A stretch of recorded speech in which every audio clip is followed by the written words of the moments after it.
all across college and university campuses, young people and teachers protesting, making a disturbance to make heard, to make known the suffering of the people in Gaza, to make it inconvenient for the wealthy and powerful in this country who are enabling that suffering. Hey everyone, thanks for watching.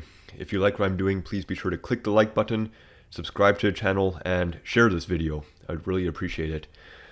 I'm going to start off by reading here a bit from Matthew chapter 25, where Jesus is giving parables about the end of the world and the judgment day. Here starting with verse 31, Jesus says, "When the Son of Man shall come in his glory, and all the holy angels with him, then shall he sit upon the throne of his glory. And before him shall be gathered all nations, and he shall separate them one from another, as a shepherd divideth his sheep from the goats. And he shall set the sheep on his right hand, but the goats on the left. Then shall the king say unto them on his right hand, Come, ye blessed of my Father, inherit the kingdom prepared for you from the foundation of the world. For I was an hungered, and ye gave me meat. I was thirsty, and ye gave me drink. I was a stranger, and ye took me in. Naked, and ye clothed me. I was sick, and ye visited me. I was in prison, and ye came unto me. Then shall the righteous answer him, saying, Lord, when saw we thee an hungered, and fed thee, or thirsty, and gave thee drink? When saw we thee a stranger, and took thee in, or naked, and clothed thee? Or when saw we thee sick, or in prison, and came unto thee? And the king shall answer and say unto them, Verily I say unto you, inasmuch as ye have done it unto one of the least of these my brethren, ye have done it unto me. Inherit the kingdom prepared for you from the foundation of the world." I've been reading the book of Genesis. I'm reading it twice, actually. I'm reading it through with my older daughter and reading it through with my two younger daughters. Kind of by coincidence, our readings just kind of ended up that way. So it's great, though, to get this reinforced idea of how the world was made according to the will of God, how he made it very good, full of life, the creatures he put in it, and the role that he gave humans to take part in this world, a place where humans are at home, are at ease, and have great authority in this world.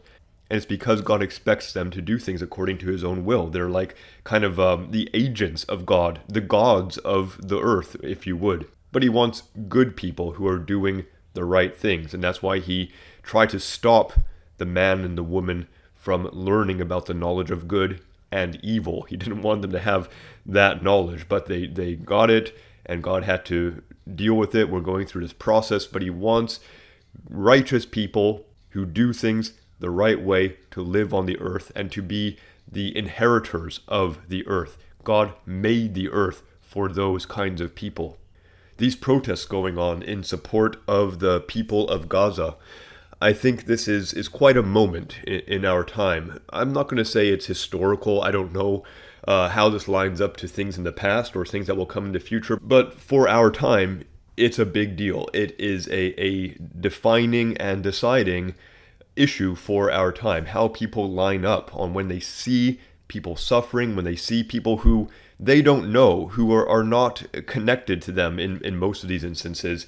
And they decide they need to take a stand in favor of those people who are weaker than them, people who have less than them, people who are more vulnerable than them, and people decide, I need to stand up for those people. I need to do something for those people. People are getting into Gaza to aid and assist the people suffering there, and people are protesting. This is happening in Israel.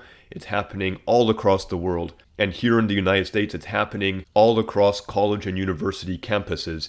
Young people and teachers protesting, making a disturbance to make heard, to make known the suffering of the people in Gaza, to make it inconvenient for the wealthy and powerful in this country who are enabling that suffering. And I don't think these protests are going to stop. I think they're going to go all the way through until things change. Now, there's a lot that the Lord expects people to do on earth. And protesting, it may seem like a small, insignificant thing. And yes, so the Lord expects more of us than that, more than just to voice our opinion on an issue. But I just wanted to bring this out because it's getting so much news, so much attention, and it's fairly divisive. There's a lot of people coming up very strongly against what these protesters are doing. There's people mocking them, trying to pass laws against them, trying to inconvenience them, trying to harm them, trying to make them pay for protesting, for standing up for the rights of lesser people. But I look at this situation and I have to say that the protesters are on the right side of things. They're on the right side of this story. And God willing, they will be heard. And God willing, things will change for the people in Gaza, the people who are suffering, the people who have no hope, no way out. God willing, things will change. God willing, the people in power will be inconvenienced to such a point that they will have to change things. Politicians will see that they'll lose power. Businesses will see that they'll lose money. Institutions will see that they'll lose prestige if they don't themselves start getting behind a solution that will make things better. These protests aren't meaningless, they aren't useless, and if we're talking about how does the Lord see them, what is a Christian perspective, a Christian attitude to have towards these protests, I think we find it right here in Matthew chapter 25, the way the king, the righteous judge, deals with people based on how they considered the poor and the weak and the needy.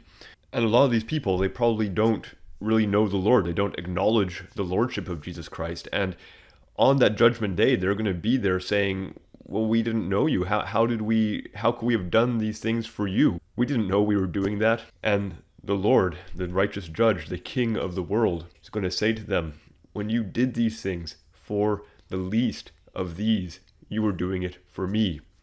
Now come and inherit the world prepared for you by the Father.